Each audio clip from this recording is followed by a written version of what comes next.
Hello' মোৰ প্ৰিয় শ্ৰোতাসকল, first of all thank you so' much. বাঁহী দ্য আনটল্ড লাভ ষ্টৰী আৰু বাঁহী 2 দ্য ডেট নাইট দুয়োকে ইমান মৰম দিয়াৰ বাবে।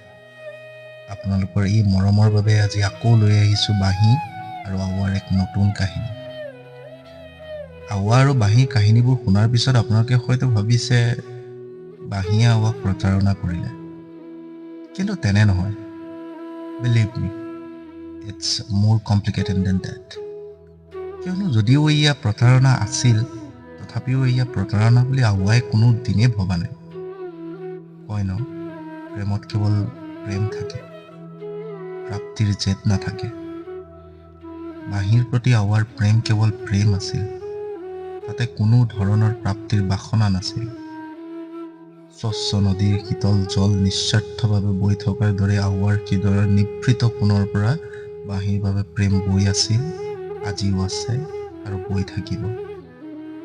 মোৰ প্ৰিয় শ্ৰোতাসকল, আপোনালোকে এতিয়ালৈ আৱা আৰু বাঁহীৰ কাহিনী আৱাৰ দৃষ্টিৰে চাই আছিল। সেয়েহে আপোনালোকৰ মনত ক'ৰবাত নহয় ক'ৰবাত বাঁহীৰ প্ৰেমৰ ওপৰত অলপ হ'লেও সন্দেহ জাগি উঠাৰ আগতে আজি এটা কাম কৰোঁ। আজি বাঁহীৰ দৃষ্টিৰে আৱা আৰু বাঁহীৰ প্ৰেম কাহিনী চাওঁ। তাৰপিছত আপোনালোকে নিজে সিদ্ধান্ত ল'ব যে বাঁহীয়ে আৱাৰ লগত যি কৰিলে সেয়া প্ৰতাৰণা নে অন্য কিবা। তেনেহ'লে দুচকু মুদি লওক আৰু এটা দীঘলীয়া উশাহ লওক আৰু বলক মোৰ লগত 2017 চন ডিচেম্বৰ মাহ, তাৰিখ 24 দেওবাৰ, লখিমপুৰ চাবতি। সেয়া চাওক, এটা ঘৰ, কলগছ, আমডালি, বিভিন্ন ৰঙৰ ফুল, ৰঙা নীলা লাইট আদিৰে জিলিকি আছে। সুন্দৰ সুন্দৰ সাজপাৰ পৰিধান কৰি শ শ মানুহৰ সৈতে হাঁহি ফূৰ্তিৰে মুখৰিত এটা পৰিৱেশ। এই পৰিৱেশ কিয় জানেনে? কিয়নো আজি বাঁহীৰ বিয়া।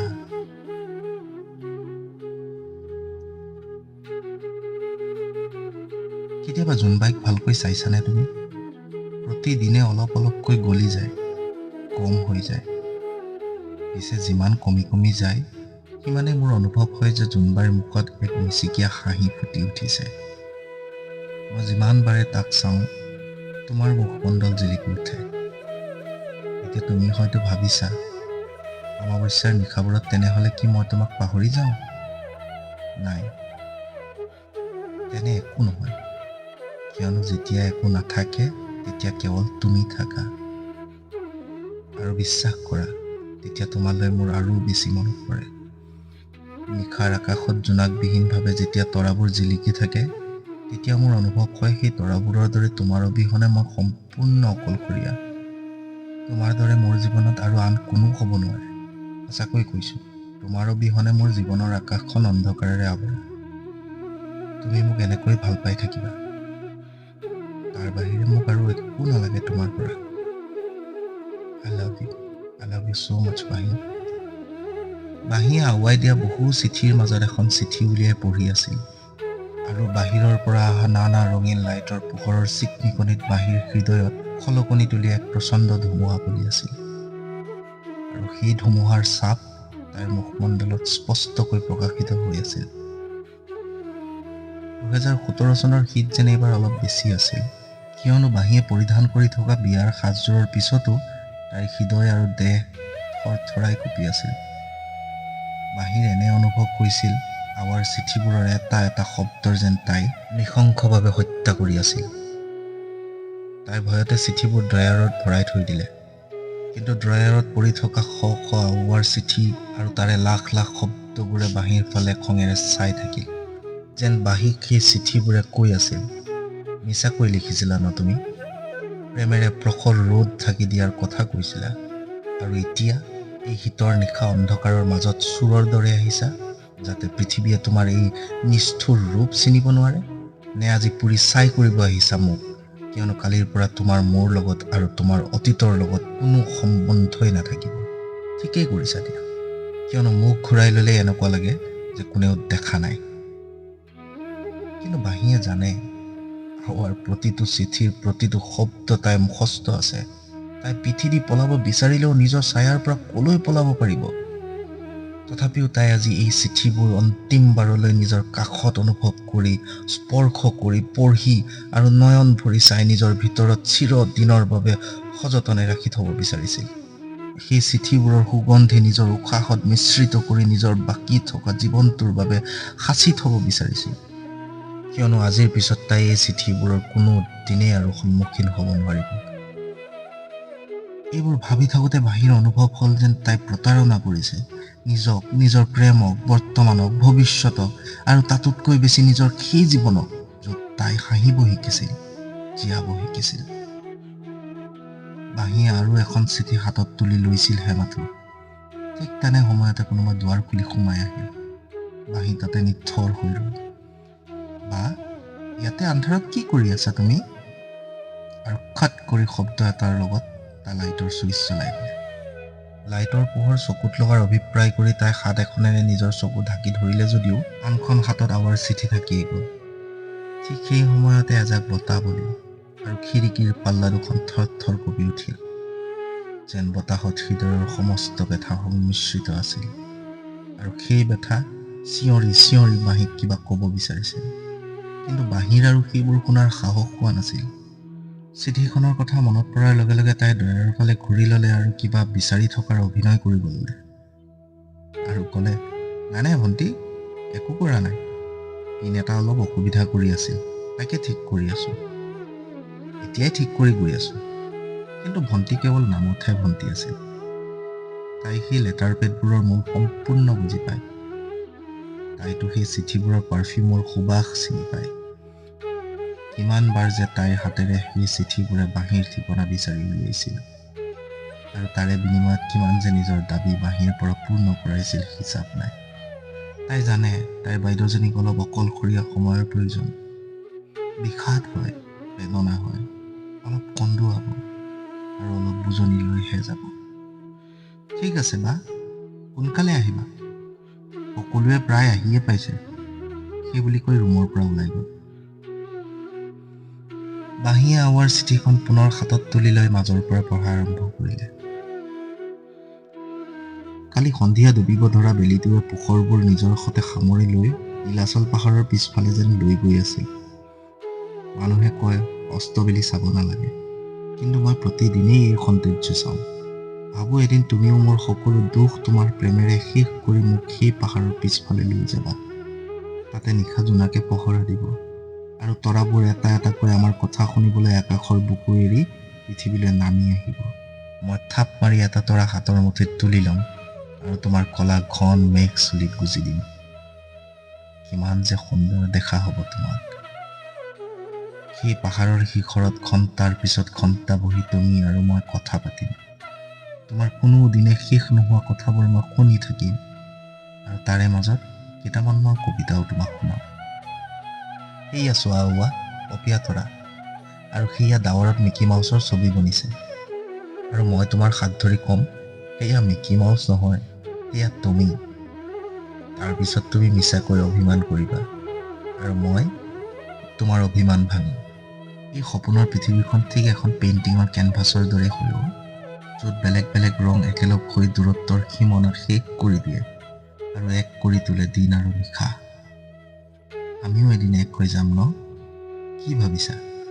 মই আজিকালি কি উপন্যাস পঢ়ি আছো? জীৱন পঢ়ি আছো, তাকো অকলে।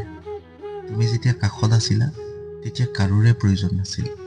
যেতিয়াৰ পৰা তুমি পঢ়িবলৈ বাহিৰলৈ গুচি গ'লা তেতিয়াৰ পৰা কেতিয়াবা এনে অনুভৱ হয় তুমি লগত আছা আৰু কেতিয়াবা তোমাক বিচাৰিলেও নাপাওঁ। নাই, মই জানো তুমি মোক কেতিয়াও এৰি থৈ নোযোৱা, আৰু যদিও যোৱা মই তোমাৰ পিছে পিছে তোমাক বিচাৰি যাম। আচ্ছা শুনা, তুমি মোৰ বিষয়ে ঘৰত কেতিয়া কথা পাতিবা এইবাৰ সেই বিষয়ে নুসুধো, কিন্তু এইটোতো জনাই দিয়া যে তোমাৰ মায়ে মোক প্ৰথমবাৰ লগ কৰাৰ পিছত তোমাক কি ক'লে। আজিলৈ কিন্তু তুমি মোক এই বিষয়ে একোৱে কোৱা নাই। কি ক'ব বাহিনী, ল'ৰাৰ লগত কিহৰ বন্ধুত্ব? ছোৱালী নাই নেকি তোৰ লগত? সেইটো ক'লে মায়ে, নে এইটো গোটেই পৃথিৱীত তুমি এই ল'ৰাজনকহে পালানে বন্ধুত্ব কৰিবলৈ? বাঁহীয়ে আজি নিজকে প্ৰশ্ন কৰিছে আৰু উত্তৰ নিজে নিজক দি আছে। লগত আৱাৰ সেইবোৰ প্ৰশ্নৰ উত্তৰো বিচাৰিছে, যি প্ৰশ্নৰ উত্তৰ কোনো দিনে তাই চিঠিবোৰত লিখিব নোৱাৰিলে। তাই এখন এখনকৈ প্ৰতিটো চিঠি মাজৰ পৰা পঢ়ি পঢ়ি গৈ আছে, সেই আশাত কিজানি এই সময়ৰ মাজত ক'ৰবাত থমকি ৰ'ব আৰু তাই আৰু আউৱা সময় সীমাৰ সিপাৰে সকলো পাহৰি নীলাচল পাহাৰৰ শিখৰত সিজনে সিজনৰ মাজত বিলীন হৈ যাব। আৰু ঠিক সেই সময়ত তলত মা কামাখ্যাৰ মন্দিৰৰ পৰা ঘণ্টাৰ ধ্বনি বাজি উঠিব। কি চাই আছা? বাঁহীয়ে আউৱাক সুধিলে। বহু সময় ধৰি সেই ডাৱৰৰ পিছফালে লুকাই থকা সূৰ্যটো চাই আছিলো। এনে লাগিছে সি আজি অকলে অস্ত যাব, কিয়নো তাৰ সকলো কিৰণ তোমাৰ এই ৰঙা দুপাট্টাত যেন নিজৰ ঠিকনা হেৰুৱাইছে। তুমি সঁচাকৈ বহুত ধুনীয়া হয়। কবি মহোদয়, আজি কাকো নাপালা ন, সেইবাবে মোৰ ওপৰত তোমাৰ কাব্যিক ফৰ্মুলা ইউজ কৰিছা। বাঁহীয়ে আউৱাৰ হাতত নিজৰ হাত ধৰি লৈ কৈছিল। নাই বাঁহী, কেতিয়াবা মোৰো তোমাক ক'বলৈ মন যায়, তুমি এই পৃথিৱীৰ সকলোতকৈ সুন্দৰ, সকলোতকৈ ধুনীয়া ছোৱালী হয়। মোৰ ভাগ্য যে তুমি মোৰ লগত আছা। বহুবাৰ মন যায় যেন তোমাৰ লগত ঘৰৰ ছাদত বহি অকাৰণে বিশাল আকাশৰ পৰিধি জুখিম, কিন্তু তেতিয়া তোমাক কাষত নাপাওঁ। তোমাৰ প্ৰত্যেকখন চিঠি মই মোৰ গদ্য আৰু পদ্যবোৰতকৈ বেছি চম্ভালি ৰাখিছোঁ। বাঁহীয়ে সেই নিশা আউৱাৰ মুখৰ পৰা ওলোৱা প্ৰতিটো শব্দক নিজৰ হৃদয়ৰ নিভৃত কোণত চিৰদিনৰ বাবে সাঁচি থৈ গৈ আছিল। চাগে তাই গম পাইছিল যে আউৱাই পিছলৈ হয়তো এইবোৰ কথা কোনো দিনে তাইক নক'ব। মানুহে কয় প্ৰেমক শব্দৰ তোলাচানিৰে জুখিব নালাগে, কিন্তু বৰ বেছিকৈ মন এটাও ঠিক নহয় ন? জানো মই, বাঁহীয়ে ক'লে, আৰু এইটোও জানো তুমি মোৰ জীৱনৰ জোনাক হয়, যি আন্ধাৰতো মোৰ আশাবোৰ সজীৱ কৰি ৰাখে, যি মোক কয় দিনৰ সকলো আলোক যদিও শেষ হৈ যায়, তেতিয়াও তুমি তোমাৰ আলোকেৰে মোক আলোকিত কৰিবা। তুমি মোৰ জীৱনত নাই আউৱা, তুমিয়ে মোৰ জীৱন হয়। বাঁহীয়ে এইবোৰ কৈ থাকোঁতে তাইৰ দুচকু সেমেকি উঠিল। বাঁহীয়ে বাহিৰলৈ পঢ়িব যোৱাৰ পিছত এয়া প্ৰথমবাৰ তেওঁলোকে আকৌ একবাৰ লগ কৰিছিল, আৰু হয়তো শেষবাৰৰ বাবে। বাঁহী, কি হ'ল তোমাৰ? ক'ত আছা তুমি? কিয় কৰিছা এইবোৰ? 3 মাহ হ'বলৈ হ'ল আৰু কোনো উত্তৰ নাই। ইমান ব্যস্ত নে তুমি? নে তোমাৰ কিবা হৈছে? তুমি ঠিকেই আছাতো? কিবা ভুল হ'ল নেকি মোৰ? কিবা যদি ভুল হৈছে কোৱা। আচ্ছা, একো ক'ব নালাগে, কমচে কম এখন উকা কাগজকে চিঠি হিচাপত পঠিয়াই দিয়া। অন্তত মই বুজি পাম যে তুমি ঠিকেই আছা। মই পাগল হৈ যাম বাঁহী, প্লিজ এইবোৰ নকৰিবা। মনলৈ বেয়া বেয়া ভাৱ আহিছে। যদি কিবা ভুল হৈছে কৈ দিয়া, মই ক্ষমা বিচাৰি ল'ম ন। তুমি জানা ন মই তোমাৰ দৰে ইণ্টেলিজেণ্ট নহয়। ইণ্টেলিজেণ্টটো আউৱা নাছিল, নহ'লে মোৰ দৰে এজনী কিয় ভাল পালে হয়, যি আজি নিষ্ঠুৰভাৱে সকলোবোৰ শেষ কৰি নতুনক আঁকোৱালি ল'বলৈ গৈ আছে। বাঁহীয়ে বছ নিজৰ মাজতে সেই দিনবোৰৰ কথা মনত পেলাব চেষ্টা কৰি আছিল, যিদিনা আউৱাৰ লগত তাৰ বন্ধুত্ব হয় north Lakhimpur district library auditorium. প্ৰথমবাৰৰ বাবে তাই আউৱাক সেই সময়ত দেখিছিল, যি সময়ত জুবিন গাৰ্গৰ ঔফুলীয়া গালতে জিলিকাটোৰ সৰু সেই তিলটোৱে ৰাতি মোক শুব নিদিয়ে গীতটো আউৱাই গাই আছিল।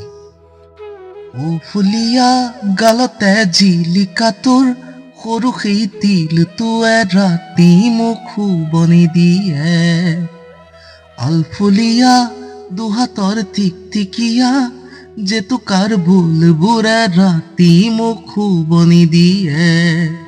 গীতটো আউৱাই গাই আছিল।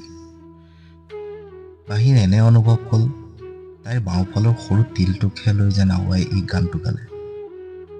গান গাই শেষ কৰি আউৱা ষ্টেজৰ পৰা নামি অহাৰ লগে লগে তাই বেক ষ্টেজত আউৱাক পিছফালৰ পৰা মাত দিলে আৰু ক'লে, এক্সকিউজ মি। আউৱাই ঘূৰি চালে, ক'লে, য়েছ, আপোনাৰ গানটো শুনি বহুত ভাল লাগিল। You have a really nice voice. প্ৰথমবাৰ কোনোবা ছোৱালী এটাক এনেকৈ প্ৰশংসা কৰাত সি অলপ লাজকৈ ক'লে, thank you, by the way I am বন্ধু, আই মিন বাঁহী। আই ন', আই এম আউৱা, আউৱাই ক'লে। ইয়াৰ পিছত বন্ধুত্ব আৰু তাৰপিছত প্ৰেম। দুয়োজন সিজনে সিজনৰ বাবে এই পৃথিৱীত জন্ম হৈছে। অন্তহীন মৰম আৰু বিশ্বাসৰ মাজত সকলোবোৰ ঠিকেই আছিল, কিন্তু হঠাৎ কি হৈ গ'ল? বাঁহীৰ ওচৰত এই প্ৰশ্নৰ উত্তৰ নাছিল। সেয়েহে আৱাৰ চিঠিবোৰ তাইৰ ঠিকনাত আহি পোৱাৰ পিছতো সম্পৰ্কৰ ভৱিষ্যতৰ ঠিকনা বিচাৰি ঠিকনাবিহীনভাৱে ঘূৰি ফুৰিছিল। বতাহ আৰু অলপ জোৰেৰে বোৱা আৰম্ভ কৰিছিল। কেইটামান বৰষুণৰ টোপালো বাঁহীৰ হৃদয়ৰ অস্থিৰতাৰ বুজ ল'বলৈ ডাৱৰৰ পৰা তললৈ নামি আহিছিল। বাঁহীয়ে খিৰিকী বন্ধ কৰি দিলে আৰু কোঠাৰ এচুকত বহি পৰিল। এইবাৰ আৱাই তাইক দিয়া লাষ্ট চিঠিখন হাতত তুলি ল'লে। এইখন চিঠিত কিছুমান অপেক্ষা আছিল, কিছুমান অভিযোগ আছিল, কিছুমান ভুল বুজাবুজি আছিল, কিছুমান মুহূৰ্ত আছিল আৰু চিঠিখনত কেইটোপালমান শুকাই যোৱা অশ্ৰুৰ দাগ আছিল। কম্পিত হাতেৰে নিজৰ সকলোবোৰ অসহায় বোধ চম্ভালি লৈ চিঠিখনৰ ভাঁজবোৰ খুলি ল'লে বাঁহী। কি খবৰ বাঁহী? জুমিৰ পৰা গম পালো আজিকালি তুমি কলেজো নোহোৱা হ'লা বুলি। কলেজৰ লগতো কিবা মনোমালিন্য হ'ল নেকি? জানানে, এইখন চিঠি লিখাৰ আগতে বহুবাৰ ভাবিলো চিঠিখন লিখোঁ নে নিলিখোঁ। বহু কাগজৰ পৃষ্ঠাত কেৱল তোমাৰ নাম লিখিয়ে আধৰুৱা কৰি থলো। আচলতে মই ভাবিয়ে পোৱা নাই কি লিখোঁ, কি বা আৰু লিখিবলৈ বাকী থাকিল। জানানে, নীলাচল পাহাৰৰ শিখৰত আজিকালি নিশাবোৰত জোনবাই আৰু নাহে, কোনোবা অন্য বাটেৰে গুচি যায়। ৰাতিপুৱাৰ সূৰ্যৰ কিৰণো আহে, কিন্তু ভিতৰলৈ যেন নোসোমোৱাকৈ গুচি যায়। এনে লাগিছে যেন চিৰযুগমীয়া অন্ধকাৰৰ মাজত মই আছো। বাকী সকলোবোৰ ঠিকেই আছে। এতিয়া আৰু তোমাৰ চিঠিবোৰৰ অপেক্ষা নকৰো। সম্ভৱ অপেক্ষা কৰি কৰি ভাগৰি গ'ল। মই দিনৰ পিছত দিন কিতাপৰ মাজত সোমাই থাকো, কিন্তু এটাও শব্দ মোৰ যেন মগজুত নোসোমায়। চকু থৰ কৰি সিহঁতক চাই থাকো আৰু সিহঁতক সোধো, তোমালোককো কোনোবাই এনেকৈ একো নোকোৱাকৈ এৰি থৈ গৈছে নেকি? সকলোৱে কয় নিজক কোঠাৰ ভিতৰত বন্ধ কৰি ৰাখিলেও একো নহ'ব, কিন্তু জানানে, নীৰৱতাত সেই সকলোবোৰ শুনা পোৱা যায় যিবোৰ ভিৰৰ মাজত ক'ৰবাত হেৰাই যায়। প্ৰতিটো নিশাত মই তুমি গুচি যোৱাৰ শব্দ শুনিব চেষ্টা কৰিছো, কিন্তু নাই, একো শব্দই দেখোন শুনা নাপাওঁ। তুমি কেতিয়া গ'লা, কিয় গ'লা, একোৱে গম পোৱা নাই মই। তুমি মোক পাহৰি গ'লা, তুমি মোক প্ৰতাৰণা কৰিলা, সেই কথা মোৰ মনে কোনো মতে মানি ল'ব নিবিচাৰে। সেয়ে তোমাক জনালো, মই গুৱাহাটী এৰি গৈ আছো। কিয়নো এই চহৰৰ ওখ ওখ অট্টালিকাবোৰ আৰু সমান্তৰালভাৱে পাহাৰবোৰক চালেই তোমালৈ মনত পৰি যায়।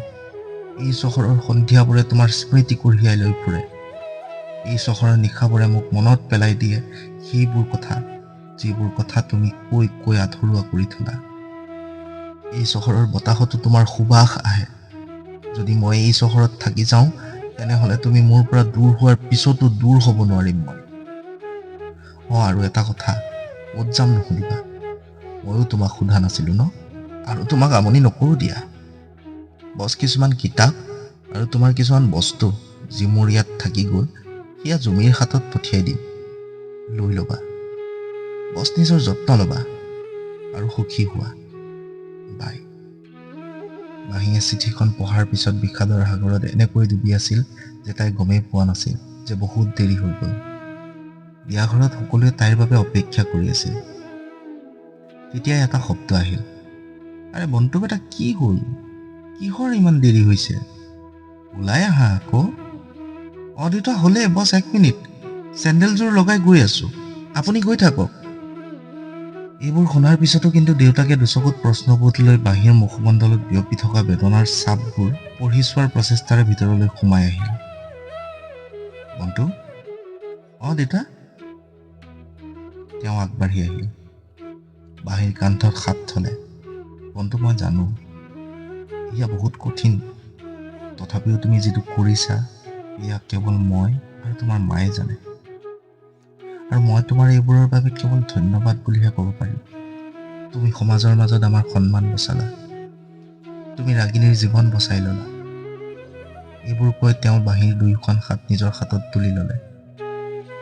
বাঁহীয়ে কোনো পৰিস্থিতিতে দুৰ্বল নোহোৱা নিজৰ দেউতাকক এনেদৰে দেখি তেওঁৰ দুয়োখন হাত নিজৰ দুয়োখন হাতেৰে ধৰি ল'লে আৰু ক'লে, দেউতা, আপোনালোক দুয়ো আজিলৈ আমাৰ বাবে যি যি কৰিলে তাৰ বিনিময়ত এয়া একো মূল্যই নহয়।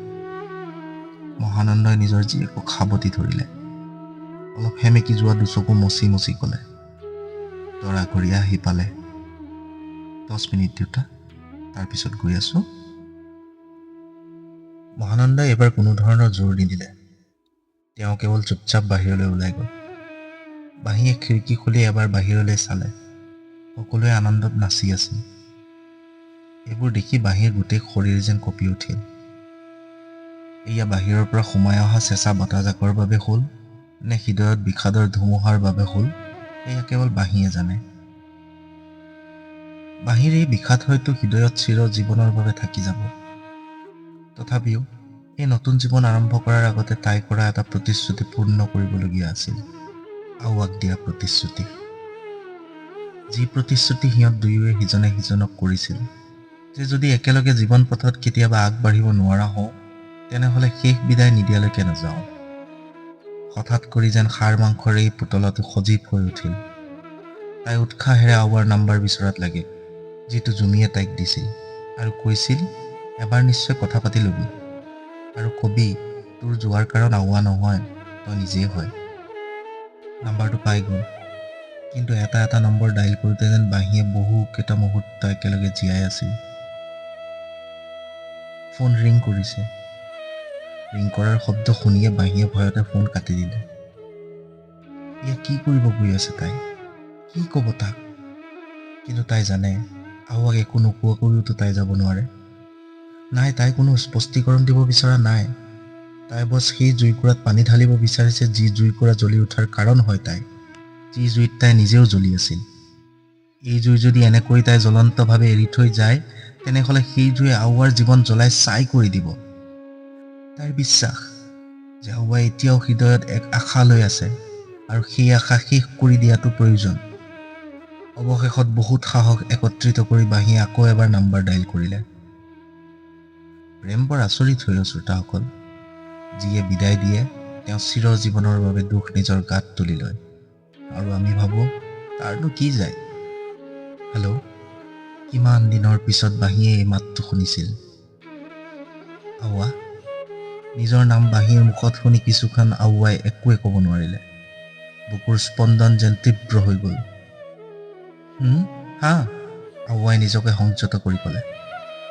কি খবৰ? ভালেই। তুমি? আওৱাই ক'লে। ময়ো ভালে আছোঁ। আজি 3 বছৰৰ পিছত কেনেকৈ মনত পৰিল? কিবা অলপ ক'ব লগা আছিল, বাঁহীয়ে ক'লে। দুয়োৱে ইমানে শান্তভাৱে কথা পাতি আছিল যদিও দুয়োৰে হৃদয়ত প্ৰচণ্ড ধুমুহাৰ জোৱাৰ চলি আছিল। প্ৰেমে মানুহক কিমান যে সাহসী কৰি তোলে। কিবা বিশেষ নিশ্চয় আছে, নহ'লেনো তুমি কিয় ফোন কৰিবা? আওৱাই ক'লে। বাঁহীয়ে ক'লে। আজি মোৰ বিয়া। আওৱাৰ মনৰ পৰা যেন আহি আহি ডিঙিত ৰৈ গ'ল। আওৱাই জানিছিল বাঁহী গুচি গ'ল, কিন্তু চিৰদিনৰ বাবে এই কথা মানি ল'ব পৰা নাছিল। ভাবিছিল তাই আন কাৰোবাক আপোন কৰি লৈছে, কিন্তু তাক পাহৰি গৈছে, সেয়া বিশ্বাস কৰিব পৰা নাছিল। কিন্তু তাৰ বাঁহীৰ প্ৰতি থকা সকলো দৃঢ়তা বাঁহীয়ে কোৱা আজি এটা কথাৰ বোঝাৰ তলত আহি ভাঙি চূৰ্ণ বিচূৰ্ণ হৈ গ'ল। তাৰ আশাৰ জোনাকত যেন গ্ৰহণ লাগি গ'ল। আওৱাই নিজৰ ঘন হ'ব ধৰা উশাহ আৰু থৰ থৰকৈ কঁপিব ধৰা মাতটো কোনো মতে সংযত কৰি ক'লে, কোন হয় তেওঁ? মাৰ পচন্দ, বাঁহীয়ে ক'লে। মই নাছিলোঁ ন? নিজৰ ওপৰতে হাঁহি আওৱাই ক'লে। বাঁহী ভাগি পৰিল। আওৱা, না মই তোমাৰ অবিহনে থাকিব পাৰোঁ, না মা দেউতাৰ অবিহনে। আৰু মোৰ ওচৰত ইমান সাহসো নাছিল যে মই দুয়োজনৰ মাজত যিকোনো এজনক বাছি লওঁ। মই ভাবিছিলোঁ দেউতাক বহুত বুজাব লাগিব, মনাব লাগিব, কিন্তু মায়ে এনেকৈ কৰিব বুলি মই ভবা নাছিলোঁ। দেউতাটো কিছু পৰিমাণে মানিও লৈছিল, কিন্তু মায়েতো নিজৰ অভিভাৱকতা, নিজৰ সুখ, সমাজত বদনাম আদিক লৈ ইমান বেছি কৰিলে মই তোমাক বুজাব নোৱাৰোঁ। হাৰ্ট এটেক পৰ্যন্ত আহি যোৱা, এয়া কেনেকুৱা জেদ, য'ত নিজৰ সন্তানৰ সুখতকৈ বেছি গুৰুত্বপূৰ্ণ। মই তেওঁক হত্যা কৰিব নোৱাৰোঁ আওৱা, মই নোৱাৰোঁ হত্যা কৰিব। বাঁহীৰ মাতত কান্দোনৰ লহৰ স্পষ্ট শুনা পালে আওৱাই। আওৱাও তৎক্ষণে সাহসেৰে ৰখাই থোৱা মনৰ মাজৰ ধুমুহা আৰু ৰখাব নোৱাৰিলে। সিও এক বিস্ফাৰিত চিঞৰ মাৰি ফেকুৰি ফেকুৰি কান্দি উঠিল। বাঁহী শান্ত হ'ল।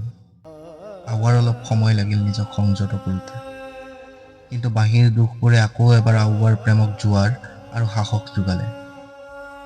আৱাই অত্যন্ত মৰমেৰে ক'লে, বাঁহী, তোমাৰ দৰে ভাল ছোৱালী কোনো হ'ব নোৱাৰে, যি নিজৰ মা দেউতাৰ সন্মানৰ বাবে সকলো ত্যাগ কৰিব পাৰে।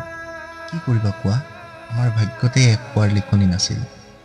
নহ'লে জানো তোমাৰ বাইদেউ মোৰ মামী হৈ আহে? নিজৰ অনিষ্ট কৰি আনৰ ভাল কেৱল তুমি কৰিব পাৰা। মোৰ ওচৰত তোমাৰ সমান সাহস নাই। তুমি যি কৰিলা ভালে কৰিলা।